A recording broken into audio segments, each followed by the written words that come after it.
Well, class 5, today we will do some story writing. We have a story for you. It is Haste Makes Waste, and you have to write down it in your copies.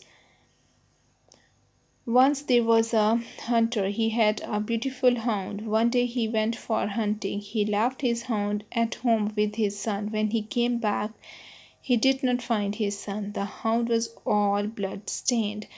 The hunter thought that the hound had killed his son. He became angry and killed the hound.